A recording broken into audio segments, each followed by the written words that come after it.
Are y'all ready for another one? Hello, Maddie here. Thank you for coming back for another video talking about books that we just love. This is a channel full of emotionally safe reads. These books aren't gonna leave you devastated and curl up in a ball crying. The Maddie Guarantee, which if you watch past videos you'll see, the Maddie Guarantee is that all my books end happy. They do. I can't guarantee that, some people might die, some people, might get hurt, separated, whatever. But at the very end, the people that need to be there will be there and they will be together. That is the Maddie Guarantee. That is something to remember as we go into this week's book. This week we're talking about Blackmoore by Julianne Donaldson. There's a couple things to go with this book. First, there's not a blog with this book, so I have written one. It is getting published the same time as this video, and you will be able to find it in the description down below. So if you want, you could check that out. It's pretty cool. I just have really felt the itch for writing, so we wrote, and it felt really good. It felt really, really good to write it all out. Just kind of some things that I think, and being able to process this book better now that I'm further removed. You need to know more to understand that statement. This book wrecked me. I wept during this book because there aren't these big egregious moments, but through the whole book, there is just this stream of just heartache and longing and desires for things that we can never have. Because we are told over and over again that we're not enough, that we are tainted because this is Regency era, tainted by family and just association, and whether things are true or not, it doesn't matter because you were never good enough, but now you are extra not good enough. And that's what Kate is up against. Through this whole book, Kate is holding a secret very dear to her heart about the man that she loves and can never, ever, ever be with. Because not just her family is just the worst, but his family and society and everything has told her she's not enough, she will never be enough, and that she will never be accepted because of those things. So that even if she were to, marry into the family, it wouldn't matter. She would never be accepted. It would never be okay. And so this whole book is Kate trying to create her own path, trying to seek her independence in this era of time where women they couldn't go out and work. They couldn't live on their own. They couldn't do anything without either family being their blood family that they were born into or their family that they married into. Otherwise, they were left stranded. This book is just her trying to gain that independence because for her, there is a possibility of it, but she has to jump through some ridiculous hoops to get there. So this book wrecked me. I read it during one of the lowest points in my life, not because of my own mental health, but because of external factors. That external factor being my job at the time was literally soul crushing. I came home and cried every single day. I would do anything I could to get out of that building. If there were things that need to be told to other people, because we had multiple buildings, I would take that chance to, instead of calling, I would just walk around because it got me out of the building. For lunch, I would literally eat my lunch on the sidewalk behind the building. There wasn't benches, there wasn't a table, there wasn't anything. I would literally sit on the sidewalk behind the building so that I could just be outside of this environment for even just a little bit. So this book it's really hard because you just want so much for Kate. You want her to see that she is enough, that she is worthy, but also understanding that, especially during this time, it didn't matter how much you believed in yourself. It's what society said. They decided how much you were worth. And so it's Kate fighting against that to say, I will not be a victim of my circumstances because there is this beam of light and I'm going to follow it. I'm going to find it and I'm going to get there. I'm going to get there because I will not be a victim of my circumstances. And she has this determination, but she's hurting. She is hurting because the ideal for her life, the thing she wants the most, she's being told she can't have. She can't pursue. She can't even put it into words. So she doesn't. She finds her plan B and she goes after that. For me, I couldn't even tell you what plan B would be in my circumstances at that time. I don't remember at what point I read this book. It's probably still a few months before I actually left that job. But I was already so emotionally vulnerable that to see this person that was also literally just hurting at every single second of every single day, that's what's so hard about it is, yeah, she's strong and she's powerful and she's brave and she knows what she wants. But the underlying current is that she hurts. Her heart hurts. And that's where I was. I had a wonderful husband, and so it wasn't like that kind of heartache, but it was just being in this soul-crushing environment that made me feel so small and so unworthy, and they made me feel like I was so dumb and like I couldn't do anything right and that I couldn't do anything alone and that I just wasn't good enough. And for me, I got out of it because I had my husband and one of my best friends in the entire world come alongside me and say, "You're not you. This is not okay. We need to get you out." And I was really, really scared. I was really scared because I crave stability. And if I left, I would be losing my health insurance. We'd be losing half of our income. And I wasn't sure if I could do that. But I did. I did. I left that job and the weight was lifted, but the pain was still there. It's now been about 2.5 years since I left, and I'm finally at a place where I don't just want to fall apart thinking about that job. I am getting misty-eyed right now, but that's because we're being very specific and in-depth and purposeful.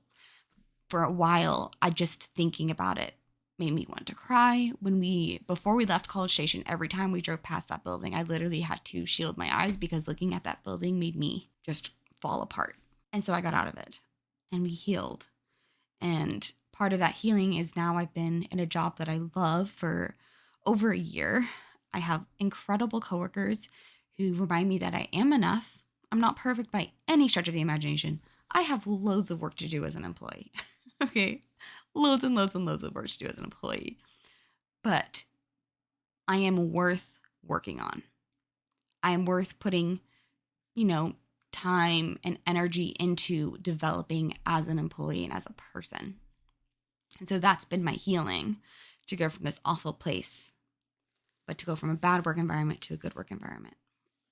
And Kate's healing, she gets this plan B, she gets there, it happens. It is everything she thought it would be, but the thing she gave up, not even gave up, the thing she couldn't have, the man she couldn't have, was still just leagues above. That life that she could have had, it wasn't that plan B was like, oh, you're going from 100% to 95%. No, you're going from 100% to 60%. And you're like, yeah, not bad, but it's not they can't compare. They can't compare. This is a part where it's a little bit of a spoiler, but also not, because all my books have happy endings. I've reread the last 4 chapters of this book many times. Have I read the other chapters of this book more than once? No, I have not. I have not read it in completion since the first time because I can't get myself to do it. I'm going to do it again one day when I'm more healed because I know that it is a good book. It has really good characters. Oh, the setting is beautiful. It's set on the moors of England, and it is just absolutely, just the descriptions are gorgeous. And I'm like, oh, I wish I could be there. I want to be there so badly, so badly. It's a beautiful book. It's well written. It has incredible characters, a really, really engaging story throughout the whole. Just all of the pieces that, kind of come together to realize why Kate is doing what she's doing. Because at first you're like, what the heck? What the heck? What the heck? Okay, fine. Your family's a little bit weird. Think Jane Austen, Lizzie Bennet. Yeah, the Bennets are definitely not a pro in the list of reasons to be with somebody, which Darcy very lovingly not lovingly points out. And so it's like, your family, whatever. Like, whatever. Pursue the guy anyways. And so, but the story develops and there's so many more layers to it. There are so many layers as to why she's not allowed to pursue the man she loves. His name is Henry. So Kate and Henry. It's so much more than that. And you have to read the whole book to fully grasp why she does what she does. And I love that she comes to this conclusion because it's not just a, I'm not strong enough to stand up to my family or whatever, but it's like what she's doing is genuinely the ultimate sacrifice and completely selfless. Because the thing is, this is what you find out at the end of the book. Well, it's the end, but not the end. Is that Henry loves her too. He wants her too. And I think she made herself purposely blind to it, because if she could convince herself that she was the only person hurting, then it would be okay. If she could convince herself that she was the only one giving something up, it would be okay. And she has to tell him no. She has to say, I cannot be with you because I know what would happen. I know all of the details, all of the circumstances, things that he doesn't know. I know it all. And so I am choosing to walk away because I know that I can't hurt you that way.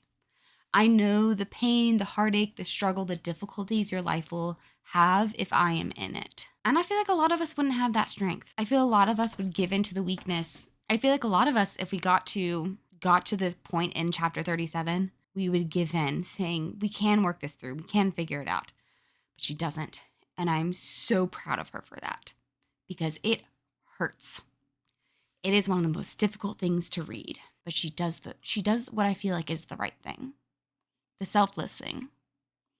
She goes to her plan B, knowing she will never be fully happy, but knowing that she did her part to help Henry have the life she felt he deserved. And I'm not going to give away the ending. They end up together, but how they end up together could be like a million different ways, to be honest. But the ending is, it's so beautiful. It's so beautiful because it is so much more than just your couple getting together. It's so much more than I love yous and proposals. It's not just a genuine declaration, but there are so many actions to back it up. There are things that happen that are like, I'm committed even if you say no. I am putting all of my eggs in one basket, knowing that you could just drop it and break them all. But I am preemptively telling you that you have everything. I am preemptively telling you that you have my heart, you have my life, you have my devotion, even if you say no. And all the heartache, all of the painful glances and incomplete conversations, all the moments of saying no when you want to say yes, all of those moments make sense and are worth it. It's painful. It's so painful, but that struggle is worth it. And the thing you're striving for is going to look different for all of us. For her, it was for the man that she loved. For me, it was for a job that I loved. It can be so many different things, whether it be, you're applying to colleges, if you're, it's a job you want, an internship you want, a country you want to move to. There can be so many things that you are struggling for, striving for, and you are being told that you're not enough. You are not worthy, and just don't even bother, because you're going to ruin everything else if you try. And to that, I call BS, because we are all worthy. The struggle will always be there. It's going to happen. And I'm not going to say that it's not going to be there, and that just because you're worthy, it's going to happen. The struggle is there. And yeah, sometimes you're not going to get the job you want. Sometimes you're not going to get into the college you want to go to. Sometimes you're not going to be with the person you want to be with. But the right person, the right place, the right job, they're worth striving for. They're worth struggling for. And they can happen. They can. Don't close off the possibility of these things happening, because every time you believe that you're not enough, every time you believe that you're too weak and that it's too hard and that you can't do it, all you're doing is walking backwards. When you can walk forwards, you can strive for those things. Don't anybody tell you that you can't strive for the things that you want, because you can. You're allowed to want things that people say you can't. You are. I didn't necessarily mean to go off on a tangent. This book is worth reading. This life is worth living, even when it's really hard. What I do love about the payout of this book is it's not immediate. It's like I said, she doesn't give in at the moment when it would have been easy to give in. She still says no. She still says, I'm going to do this selfless thing for the man that I love. I feel like that's similar to life. The payout is rarely immediate. Rarely is the struggle immediately rewarded. It is often a struggle, and then you're going to struggle some more, then you're going to struggle some more, then you're going to struggle some more. And then struggle some more, and then maybe you'll get what you want. But, like I said, the struggle's still worth it. I want y'all to read this book because while I do like to recommend kind of cutesy, really safe, really just kind of light, fun books, and I know I've recommended some not so light books, I so recommend this book. It's hard to see there. I want you to see this cover because it's a really cool cover. I want you to read this book because it's so good. The payoff is so worth it. Kate and Henry are precious. You get a friends to lovers trope. That's what the trope is of this book. It's, childhood best friends. It's really cute. But I highly recommend it, and maybe I will have the strength to read it again. I think I said this a few videos back. If you guys have any suggestions of books you'd like me to talk about, totally let me know. You can leave them in the comments, or you can... My cat just bit my hand. Hi! Leave it in the comments. If I have a blog that you'd like a video on, let me know. Yeah, just again, there's a blog that goes along with this, and I would love if you would read it. So I hope you guys are doing well. Oh, like, comment, subscribe, all of those things are really, really helpful. To the family members that watch my videos and then text me, please put it in the comments. So I have more comments on my videos and like my videos and things like that. Because I love the things that you text me. But if you put it in the comments, that will be awesome sauce. So, hope you're enjoying this wonderful weather. It's been so nice here. It's going to go away soon because Texas is the worst. With all of that, I hope you have a great rest of your day. Hope you have a great night, a great week, great weekend, a great month, great year. Hope you have all the greats because you are truly worthy and deserving of them. So until next time, Zedya.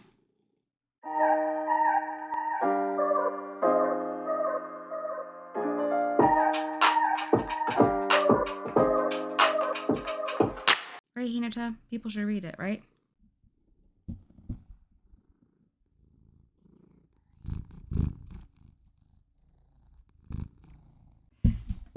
I hope you can hear him purring. Okay, bye.